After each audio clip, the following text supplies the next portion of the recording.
The apartment was quiet in a way that made your own thoughts sound like intruders. Every corner seemed to hold its breath, waiting for something to break the stillness. You pour yourself a drink, the glass heavy in your hand, amber light trembling across the surface. And for a moment you wonder if it's warmth or a warning you're holding. She's in the other room, her heels clicking softly against the floor. The sound should feel familiar, comforting even, but it doesn't. Not anymore. It feels like a clock ticking down, a reminder that you're counting time in a life that's already started slipping away.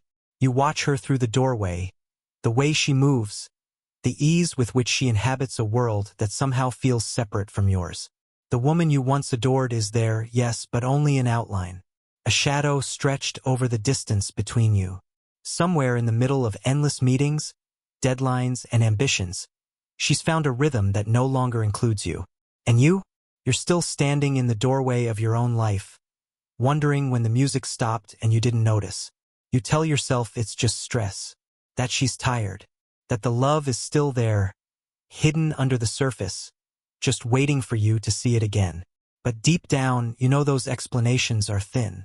They don't hold up against the silence at the dinner table, the way she laughs at something only she finds funny, the way she leaves without looking back. You start naming the signs quietly, whispering to yourself. The phone never left her hand. The smiles were hollow. The touch no longer reached you. And with each observation, a chill spreads across your chest, a weight you can't shake. You slump onto the sofa, eyes tracing the muted city lights beyond the glass. Outside, the world goes on. Somewhere, she's thriving. Someone is applauding her brilliance while you sit in shadows that weren't always yours. You think of all the moments you waited for dinners that never came, conversations that fell flat, mornings where the warmth of her presence was gone before you even woke. You realize you have been surviving, not living, and for a long time you believed survival was enough. But survival is never enough when you've been waiting for love that has quietly packed its bags and left. There's a voice inside you, a small, insistent thing, that's been whispering truths you didn't want to hear. That perhaps the story you were living wasn't really a story at all, but a collection of rehearsed routines. That maybe you weren't in a marriage anymore. Maybe you were just in the space where a marriage used to be. And tonight, that whisper becomes a roar. The cracks, subtle before, are now gaping, and the realization hits harder than anything you've felt in years. You are holding onto a life that's already slipping through your fingers. Pain settles in, heavy and sharp, filling every room of your chest. It's a pain that tastes like betrayal, though nothing dramatic has happened yet. The betrayal lies in absence, in neglect, in the gradual erosion of attention and affection. And in the middle of it, you face the harshest truth. You were blind. Not to her, but to yourself. Blind to the signs, blind to the dissonance between what you wanted and what was happening. Blind to the fact that love alone is not enough if you're both not present in the same story. You close your eyes, letting it all fall into place. The quiet, the distance, the unspoken truths. And as the weight of it presses down, a strange clarity begins to rise. The cracks are painful, yes, but they are also real. They are evidence of a life you can no longer pretend is intact. And for the first time, you feel it, the faint stirrings of understanding. That holding on to illusions will never bring back what's gone. That facing the emptiness is the only way to see what remains. Tonight, you sit with the silence, the amber light in your glass, the soft echo of heels on a floor that feels colder than it did before. And in that quiet, you recognize it. This is the beginning, the first chapter of a reckoning, a truth you cannot ignore, a lesson you are only now ready to confront. Love was never enough. Waiting was never enough. What remains is raw, unfiltered, and yours to face. And for the first time, you know that facing it is the only way to begin again. The next morning arrived without kindness. Just another gray beginning to a day that already felt too heavy. You wake up hoping something will feel different, but everything looks the same. The same kitchen, the same silence, the same version of her moving around like she's rehearsing a routine she no longer wants to perform. She moves with purpose, but there's no warmth behind it. Her perfume reaches you before her words do. Sharp, expensive, and distant, like a reminder of a life she's growing into while you're stuck in the one she's outgrowing. You ask if she wants coffee, not because you expect a yes, but because part of you still hopes she might look at you the way she once did. She doesn't. Her eyes stay fixed on her reflection, on the details that matter to her now, the ones that don't include you. Already had some. I'm late. Big client today. The same words she's been leaning on for weeks, maybe months. You don't even know when they became her shield, but they slice through you all the same. You nod like it doesn't hurt, pretend like it doesn't matter, pretend like her voice, cool, clipped, uninterested, isn't carving out pieces of you every time she speaks. She adjusts her hair, picks up her bag, and tells you not to wait for dinner. It'll be late. It's always late now. You say it quietly, almost under your breath. She doesn't hear you, or maybe she does and chooses not to. At this point, you're no longer sure which truth is worse. She leaves, and the apartment falls back into silence, the kind that forces you to confront the things you've been trying not to see. By noon, your phone buzzes. For a second, your heart jumps like it used to, before reality catches up. The message is short, blunt, almost cold enough to frost over the screen. Working lunch. Don't call. Not I'll be busy. Not I'll talk to you later. Not even your name. Just distance wrapped in a command. You stare at the words longer than you should, hoping maybe you misread them. You didn't. Something heavy presses into your chest, the kind of weight that doesn't lift when you breathe. You tell yourself she's stressed, that she's overwhelmed, that this is temporary. But your excuses feel weaker than ever. Because deep down, a painful truth has already started forming a shape you're scared to name. She doesn't need space. She needs escape. From you. The day drags on in slow motion, and when she comes home that evening, something feels off. She smells like rain and sweat, yes, but there's something else too. A scent unfamiliar. Something you're not meant to recognize, but you do. Instinct is cruel like that. You ask how her day was, and the pause, God, that pause, cuts deeper than any word she could have said. Meetings ran late, she replies. My assistant stayed back to help with the presentation. Her voice doesn't shake from fear. It trembles from guilt, the kind a person tries to cover with too many explanations. She mentions him again, supportive. But the way she says it makes something inside you twist. Supportive how? Supportive why? Supportive in what ways you're suddenly no longer allowed to ask. You keep your tone calm, but she hears accusation anyway. Or maybe she needs to hear it, to justify the walls she's building between you. She snaps back, defensive, irritated. Not because you did something wrong, but because she did. Because your questions force her to feel the truth she's trying to outrun. Later that night, you hear her whispering in the bedroom. Her voice soft in a way she hasn't been with you in a long time. You step closer, not out of curiosity, but out of the ache of wanting to still matter. You catch the words before you're ready. I'll call you tomorrow. I can't talk right now. He's home. He, not my husband. Not even your name. Just he. A background noise in her life. Something inside you sinks. Not dramatically, quietly, like a stone dropping into deep water. She steps out and finds you standing there, and for a brief moment, guilt flashes across her eyes. Quick, sharp, undeniable. She lies. You know she's lying. She knows you know, and somehow that's the part that hurts the most. Not the lie itself, but the ease with which she gives it to you. That night, she turns her back to you in bed. The distance between you isn't measured in inches. It's measured in everything you once believed was unbreakable. And when her phone buzzes, you don't reach for it. You just stare at the name glowing in the dark. A man's name, a message she didn't want you to see. A truth she hasn't spoken yet, but already lives in. Your pulse hammers, not because you're shocked, but because you weren't. You saw the signs. You just weren't ready to accept them. The storm hasn't arrived yet, but the air around you has shifted, and you can feel it. Something is coming. Something that will change everything. You never forget the sound that destroys your life. It's never dramatic. It's never loud. It's small, almost gentle.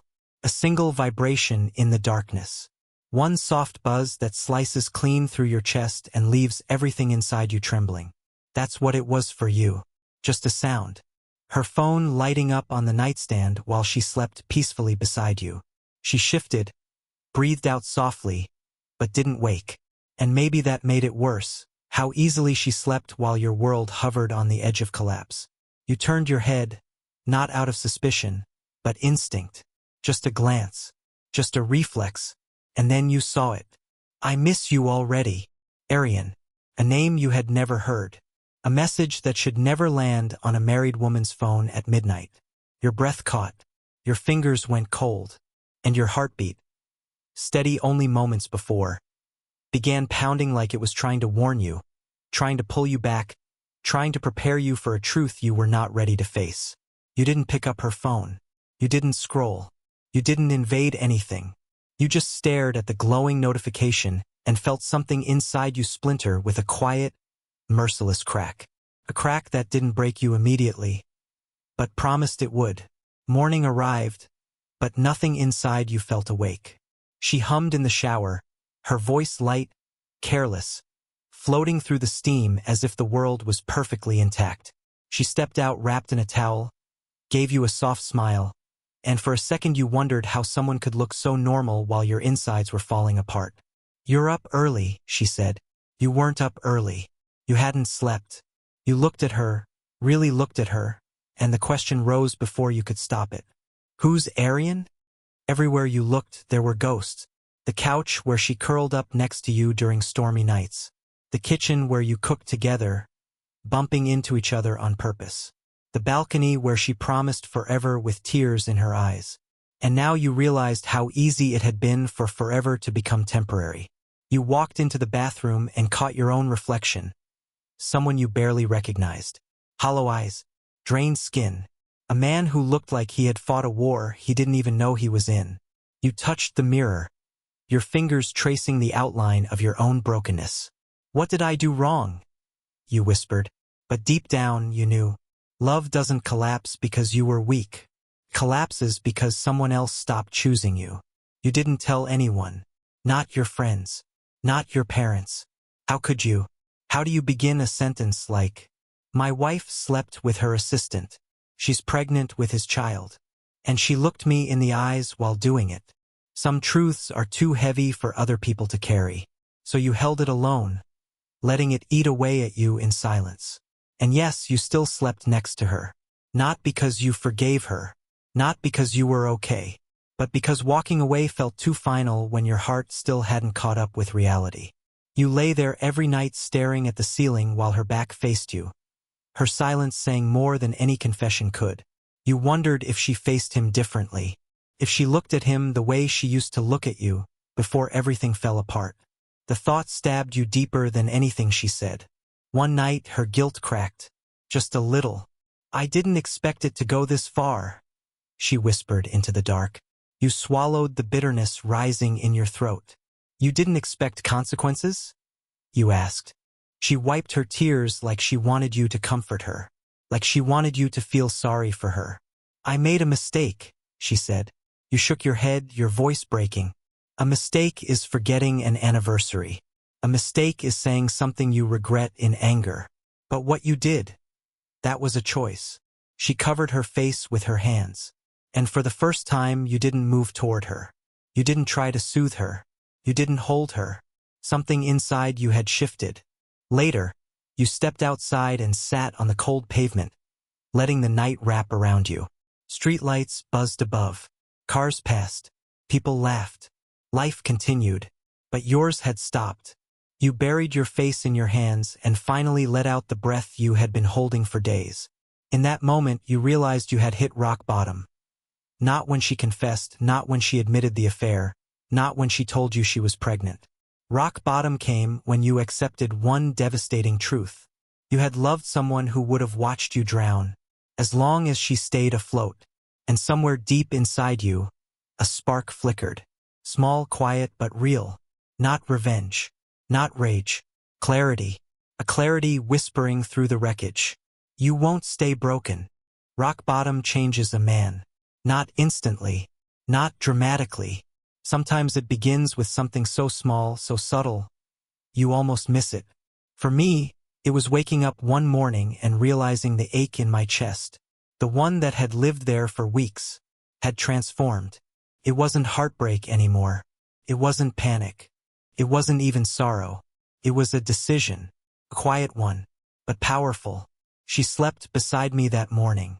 A woman I once couldn't imagine my life without. Now she felt like a stranger wearing her face. A stranger carrying another man's child. A stranger who had whispered lies into my skin. A stranger who had broken promises I didn't even know could be broken. And all I felt as I looked at her was nothing. Not anger. Not longing. Not even grief. Just emptiness. And sometimes emptiness is the clearest sign you've finally let go. I stood in front of the mirror again. Same man. Same frame. Same eyes. But something was different. The man staring back wasn't defeated. He wasn't drowning. He wasn't begging for answers anymore. He was done. I exhaled slowly and said the words I had needed for so long. I choose me. My voice didn't crack. My hands didn't shake. Felt right, like my soul finally aligned with my spine. So I shaved, fixed my hair, put on clothes that made me feel human again. I opened every window in the apartment.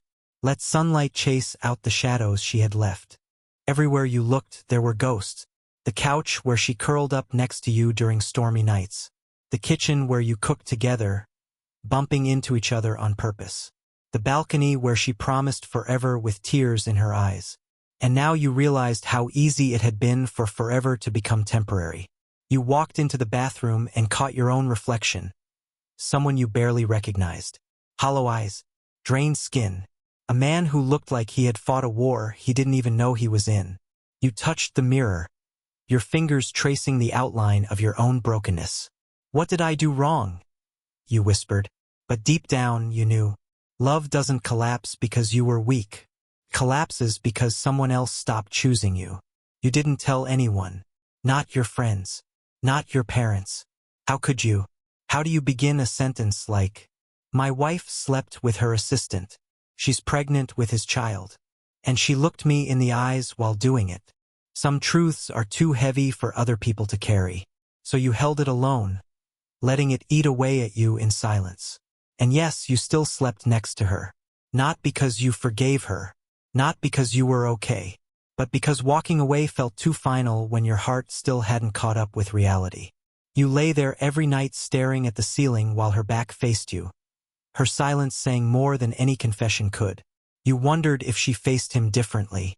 If she looked at him the way she used to look at you, before everything fell apart. The thought stabbed you deeper than anything she said. One night, her guilt cracked. Just a little. "I didn't expect it to go this far," she whispered into the dark. You swallowed the bitterness rising in your throat. "You didn't expect consequences?" you asked. She wiped her tears like she wanted you to comfort her. Like she wanted you to feel sorry for her. "I made a mistake," she said. You shook your head, your voice breaking. A mistake is forgetting an anniversary. A mistake is saying something you regret in anger. But what you did, that was a choice. She covered her face with her hands. And for the first time, you didn't move toward her. You didn't try to soothe her. You didn't hold her. Something inside you had shifted. Later, you stepped outside and sat on the cold pavement, letting the night wrap around you. Streetlights buzzed above. Cars passed. People laughed. Life continued. But yours had stopped. You buried your face in your hands and finally let out the breath you had been holding for days. In that moment, you realized you had hit rock bottom. Not when she confessed, not when she admitted the affair, not when she told you she was pregnant. Rock bottom came when you accepted one devastating truth. You had loved someone who would have watched you drown, as long as she stayed afloat. And somewhere deep inside you, a spark flickered. Small, quiet, but real. Not revenge. Not rage. Clarity. A clarity whispering through the wreckage. You won't stay broken. Rock bottom changes a man. Not instantly. Not dramatically. Sometimes it begins with something so small, so subtle, you almost miss it. For me, it was waking up one morning and realizing the ache in my chest, The one that had lived there for weeks had transformed. It wasn't heartbreak anymore. It wasn't panic. It wasn't even sorrow. It was a decision, a quiet one, but powerful. She slept beside me that morning. A woman I once couldn't imagine my life without. Now she felt like a stranger wearing her face. A stranger carrying another man's child. A stranger who had whispered lies into my skin. A stranger who had broken promises I didn't even know could be broken. And all I felt as I looked at her was nothing. Not anger. Not longing. Not even grief. Just emptiness. And sometimes emptiness is the clearest sign you've finally let go. I stood in front of the mirror again. Same man. Same frame. Same eyes. But something was different. The man staring back wasn't defeated. He wasn't drowning. He wasn't begging for answers anymore. He was done. I exhaled slowly and said the words I had needed for so long. I choose me. My voice didn't crack. My hands didn't shake. Felt right, like my soul finally aligned with my spine. So I shaved, fixed my hair, put on clothes that made me feel human again. I opened every window in the apartment. Let sunlight chase out the shadows she had left. And for the first time in weeks, I breathed without feeling like the air was fighting me. When she finally woke, she sat up slowly, rubbing her eyes. "You're up early," she said, her voice cautious. "Yeah," I answered. I needed clarity. She blinked, unsettled. "Clarity about what?" "Our future," I said calmly. "About us. About me. About what I deserve." Her eyes flickered, a flash of fear. Not fear of losing me. Fear of losing what I provided. The security, the stability, the role I played in her life. I didn't fold under her expression. Not this time. I didn't yell. I didn't accuse. I didn't ask for explanations she'd twist anyway. I took action. I separated bank accounts, changed passwords, backed up documents, called lawyers, prepared quietly, methodically, to walk away from the life she had burned to the ground. It wasn't revenge. It was survival. It was dignity returning to a man who had been stripped of it. She found the divorce papers on the table. Her face went pale, her breath caught. You actually want to end this?" I nodded slowly. "I want peace." She shook her head, tears forming. "I made a mistake, but I don't want to lose you." I looked at her, and for the first time her words had no power over me. "You already did," I said softly. "You just didn't notice." She reached out to touch my hand, a gesture she'd used to silence arguments before. But this time, I moved my hand away, a simple motion, but it echoed louder than any scream I could have given. That evening I stepped outside. The air felt lighter. The world looked clearer. My chest wasn't tight anymore. My heart wasn't bleeding, because I had finally set the weight down. The weight of betrayal. The weight of holding on. The weight of trying to fix something I didn't break. I didn't know what my future looked like, but for the first time it wasn't terrifying. It was wide open. As the sun dipped behind the rooftops, I closed my eyes and whispered, "I will rise, not to hurt them, but to rebuild myself." That was the moment everything changed. Not when she confessed. Not when she told me she was pregnant. Not when she begged for forgiveness. This moment, the moment I chose myself, was the true beginning of my rebirth. The ground beneath me had shifted, but this time, it didn't swallow me. I wasn't sinking anymore. I wasn't begging for air or clinging to the pieces of a life that wasn't mine anymore. I had touched the bottom, and now every move I made was upward. Slow, controlled, intentional. She thought her betrayal would bury me. She thought I'd stay broken. She thought I'd remain the man who waited for her footsteps in the hallway, the man who lived off scraps of her attention. But pain has a strange way of reshaping a man. It burns him empty, then rebuilds him sharper. And somewhere in that rebuilding, I realized something she never expected. She handed me the leverage. She handed me the weapon. She handed me the chance to reclaim my name. Not through chaos, not through screaming, but through quiet, calculated control. I started with the things she thought I'd never touch, my stability, my finances, my work. I laid it all out, piece by piece, and built a foundation far stronger than the one we had ever shared. Then I walked into the lawyer's office and began the first steps that would tilt her world. When she saw the documents, her face drained of color. You can't do this," she whispered, the panic barely disguised. I met her eyes with a calmness that unnerved even me. "I already did." No anger, no rage. Just truth. It wasn't revenge, not yet. It was balance. A correction of the power she had stolen when she lied, when she cheated, when she chose someone else and expected me to stay silent. I didn't announce my moves. I didn't leave hints. I acted like a man who finally understood his own value.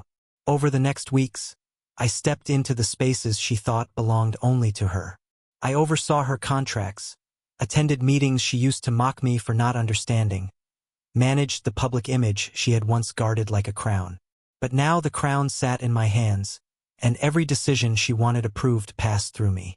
Her silence spoke louder than her anger.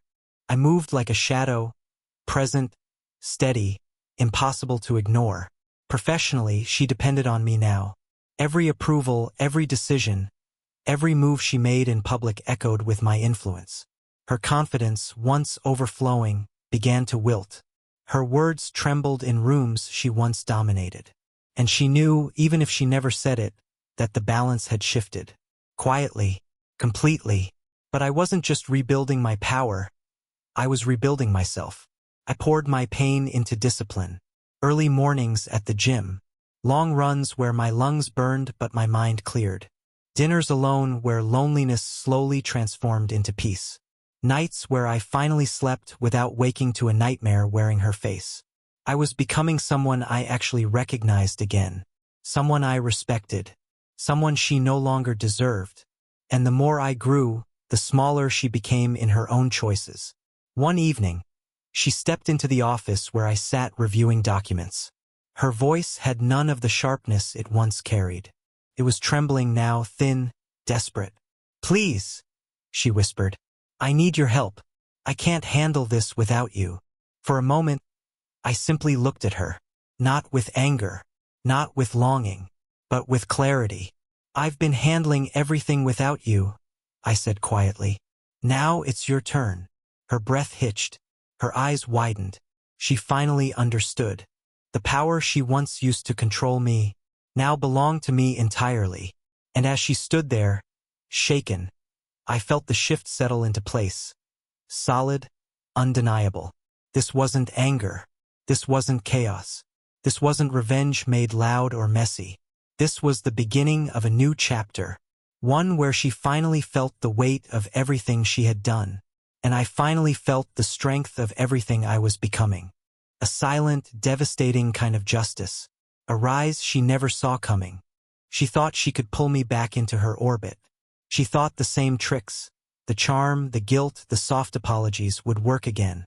But she didn't understand something simple and brutal. I wasn't the man she betrayed anymore. The power she once held over me had burned to ashes. And from those ashes, I had risen sharper, wiser, untouchable. The shift she never expected began quietly. First, I simply watched. Her assistant, the man she'd gambled our marriage for, started slipping. Not because of anything I did, but because chaos follows the people who create it. He missed deadlines. He lost documents. He snapped at colleagues. He even stormed out of her office one evening, shouting into his phone, "She doesn't respect me anymore." I didn't even have to intervene. I just observed the consequences of the choices she once defended so fiercely. Later that week, an industry article reported the decline of her work quality. Doubts spread. Rumors followed. Clients whispered about instability. Her empire wasn't collapsing because I pushed it. It was collapsing because she had built it on lies. And now the lies were devouring her. She came to me that night, eyes anxious, voice trembling. "You need to fix this. Please." I looked at her, calm, unbothered, almost indifferent. "I'm not here to fix your mistakes." Her breath caught. The confident woman she once was began to fall apart in front of me. Over the next few days, the pattern continued. She'd attempt to take control of meetings, and I would correct her errors quietly, firmly. She'd reach for authority that no longer belonged to her, and I would redirect the room without raising my voice. Colleagues who once admired her now looked to me for clarity. Every victory she tried to claim passed through my hands first. She noticed. Oh, she noticed. Her frustration turned to panic. Her panic turned to fear. And her fear turned to helplessness. I didn't need to lash out. I didn't need to humiliate her. Sile. And CE did the work for me.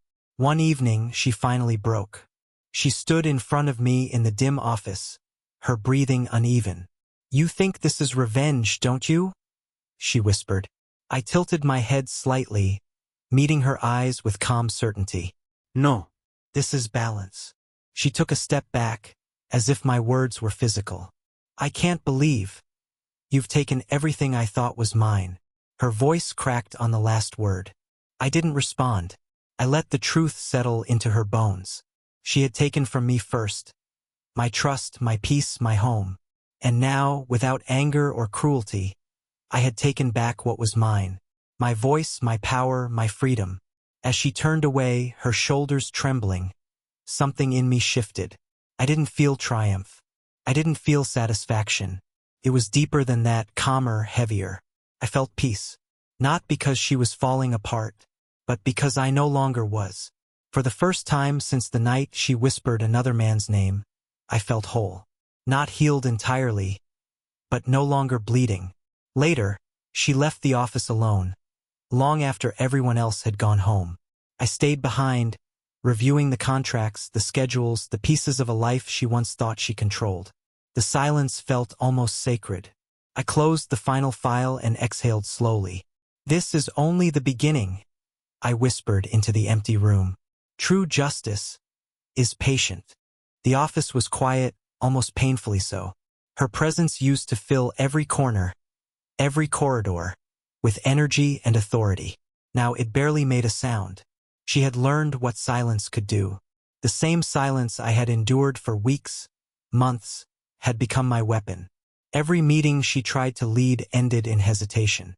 Every client she approached now looked to me for confirmation. The projects she had once claimed as her own were now subtly under my guidance. Her assistant gone. Her influence gone. Her confidence shattered. She was learning the hard way. Power is fragile and loyalty even more so. One evening, she cornered me in the office. Her voice trembled with a mix of fear and fury. You've destroyed everything I built." I shook my head calmly. "I didn't destroy it. I merely gave it balance. You left me no choice. You betrayed trust, loyalty, and love. That's on you." Her eyes welled up with tears. For the first time, I saw the vulnerability I had never noticed before. The same woman who had laughed while breaking my heart now faced the weight of her own choices. I didn't yell. I didn't humiliate her publicly. I let the world watch her stumble, while I stood steady. Every failed meeting, every missed opportunity, every misstep she had once shrugged off as trivial, now echoed her betrayal. And I didn't need to intervene. The universe, it seemed, had aligned perfectly with my own sense of justice. Finally, she whispered, almost inaudibly, I should have never." I didn't finish her sentence. I let the silence do it for me. Let the guilt, let the fear, let the shame. I realized then, the ultimate revenge isn't loud or vindictive. It's being whole while they crumble quietly. As I watched her leave the office that night, shoulders slumped, spirit broken, I felt something unexpected. Not triumph, not hatred, but relief. Relief that I had survived. Relief that I had risen. Relief that I was free from the chains of her betrayal. The city lights glimmered outside the window. I leaned back in my chair and whispered softly to myself. She feared losing me, and in losing her grip, I finally found myself. The storm had passed. The wreckage was behind me, and now, the future was mine. The world had settled into a strange, quiet rhythm. The chaos she had caused, the lies, the betrayal, they no longer held power over me. I walked into her office one last time, Not to gloat, not to confront, but to witness closure. She looked up, her eyes wide, as if seeing me for the first time in months. You're still standing," she said, voice trembling. I smiled faintly. Of course, I had to. For myself. She swallowed hard, realizing that the life she had tried to control no longer depended on her. Her assistant gone. Her projects subtly reclaimed by me. Her career teetering. Everything she had relied on, status, charm, deceit, was gone. And all she could do was face the consequences. "You think I hate you," she whispered, almost accusing. I shook my head. "I don't. I pity the choices you made and the life you created for yourself. But I don't hate you. Hate is for those who trap themselves in bitterness. I've moved past that." Her lips trembled. Tears filled her eyes. For the first time, she saw me, not as someone she could manipulate, but as someone untouchable by her betrayal. I realized then, closure wasn't about revenge.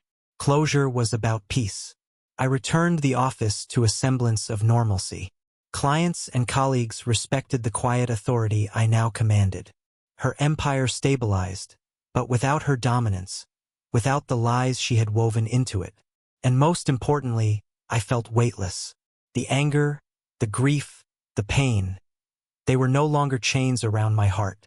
I had reclaimed everything she tried to take from me. Dignity, self-worth, freedom. As I left the office that evening, city lights flickering like tiny promises, I felt something I hadn't felt in months. Hope. Hope for myself.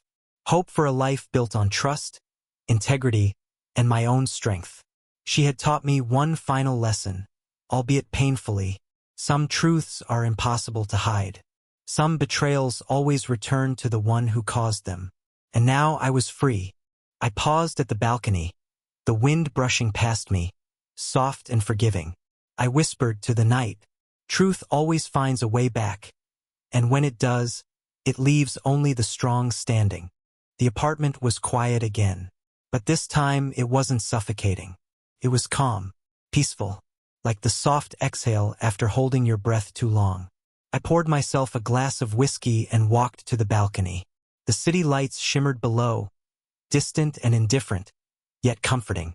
For months, I had been consumed by heartbreak, betrayal, and the pain of losing what I thought was my life. But now all that weight had been lifted. I thought back to the nights I spent staring at her phone, wondering what she was doing, who she was with, what secrets she held. I thought of the sleepless nights, the endless questions, the silent dinners, the crushing loneliness. And I realized something profound. None of that defined me. The betrayal had shaped me, yes, but it hadn't broken me. I had chosen to rise. I had reclaimed my life. I had found myself. The future was no longer a threat. It was a canvas, blank, open, inviting. I could choose what I wanted to do, who I wanted to be, and how I wanted to live. She had wanted to control me, to bend me, to break me. Instead, I had risen quietly, steadily, unshakable. And in that quiet power, I discovered something far greater than revenge. Freedom. I closed my eyes and let the wind brush my face. I could feel the past settle behind me, like leaves falling gently onto the ground. No anger, no regret, no longing. Just calm. I whispered softly, almost to myself, "I am enough. I am whole. I am free." Some wounds heal slowly. Some betrayals leave scars that never fade. But some lessons are worth the pain. And some goodbyes, in the end, some goodbyes are blessings in disguise. I turned from the balcony, the night stretching endlessly before me, and stepped into a life that was truly mine. Reborn, unbroken, unstoppable.